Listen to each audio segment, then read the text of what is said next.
Hi everyone, मैं प्रिया और अपने चैनल पर आप सभी का स्वागत करती हूँ। चलिए, तो मैंने लास्ट वीडियो में आपको बताया था कि कैसे द्रौपदी का अपमान किया जाता है। चलिए, अब मैं इसमें बताऊंगी कि दुर्योधन की तिलमिलाहट कैसे वो पांडव को फिर से बेवकूफ बना देता है। कैसे कहते हैं कि जुए में हारी अपनी सभी वस्तुएं प्राप्त कर एवं सभी बंधनों से मुक्त होकर पांडव इंद्रप्रस्थ लौट गए। भीम की धमकी से डरकर धृतराष्ट्र ने पांडवों का सब कुछ लौटाकर स्थिति को संभालने में अपनी भलाई समझी थी। उसने इस फैसले से दुर्योधन एवं दुशासन तिलमिला उठे थे। दुशासन को मतलब तो अपनी चिंता हो रही थी कि भीम ने जो शपथ ली है उसे वो अवश्य ही पूरा करेगा। भीम उसके लिए मृत्यु दूत बन चुका था। उसके भय से दुशासन की रातों की नींद और दिन का चैन हराम हो गया था। कहीं भी उसका दिल चैन नहीं पा रहा था। अतः वह दुर्योधन के पास जा पहुंचा और बोला, भैया, पिताजी ने सारा काम खराब कर दिया। जीत का सारा माल और द्रौपदी भी हाथ से चली गई। जीत का जो सारा माल है वो द्रौपदी के हाथ, मतलब द्रौपदी भी हाथ से चली गई और जीत का सारा माल भी चला गया। पांडवों से शत्रुता भी अलग हो गई। मेरा मन तो यह गवाही दे रहा है भैया कि पांडव हमसे भयानक बदला लेंगे। और भीम और अर्जुन तो वैसे भी अजेय हैं, हम उनका सामना कैसे कर पाएंगे। मतलब मानो तो वो एकदम से डर चुके थे। अब कहते थे कि क्रोध से भरा बैठा दुर्योधन भी चिंतित होकर स्वीकृति से सिर हिलाने लगा। कदाचित उसे भी इस स्थिति का आभास था कि फिर ना जाने उसके मन में क्या क्या आया है कि वह एक झटके से उठकर धृतराष्ट्र के कक्ष की ओर चल दिया। धृतराष्ट्र और गांधारी साथ साथ बैठे थे। अभी अभी गांधारी पांडवों के प्रति किए गए दुर्योधन के व्यवहार पर चिंता व्यक्त कर चुकी थी। तभी दुर्योधन और दुशासन वहां आ पहुंचे। दुर्योधन आते ही फट पड़ा, पिताश्री, आपने पांडवों का राज्य वापस दिलाकर सब गुड़ गोबर कर दिया।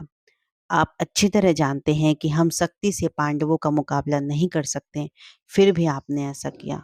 दुर्योधन को गुस्से के मारे यह भी नहीं सूझ रहा था कि वे क्या कहे। फिर एकाएक ही गरज कर कहा कि अब मगर है, मैंने उन्हें दिया हुआ आधा राज्य कदापि उनके पास नहीं रहने दूंगा।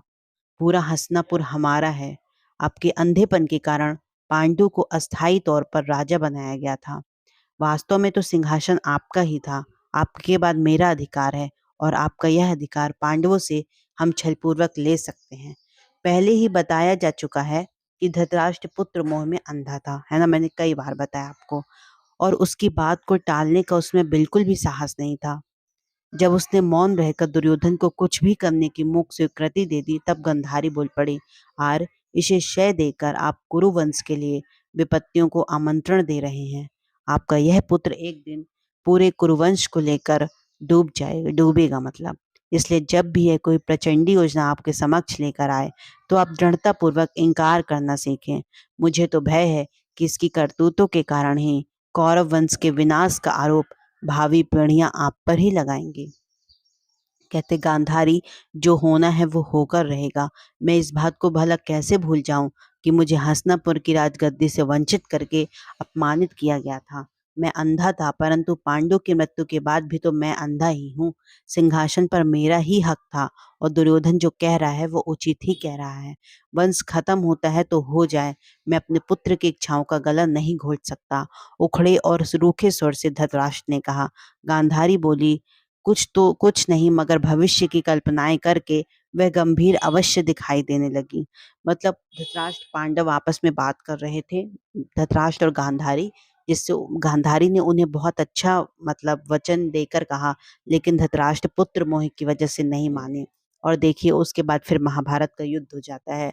तो देखिए इसके बाद पांडव को जो वनवास हो जाता है और अज्ञातवास होता है 1 वर्ष के लिए, वो हम उसका जो विवरण है वो हम आपको अगली वीडियो में बताएंगे दोस्तों। तो चलिए, ये हमने आपको बताया कि दुर्योधन की तिलमिलाहट कैसी थी और वह कैसे गरज कर अपने पिताजी से बोल रहा था। चलिए, तो ये वीडियो ज़्यादा से ज़्यादा लोगों तक शेयर करें और हमारे चैनल को सब्सक्राइब भी करें। Thank you so much. जय श्री कृष्ण।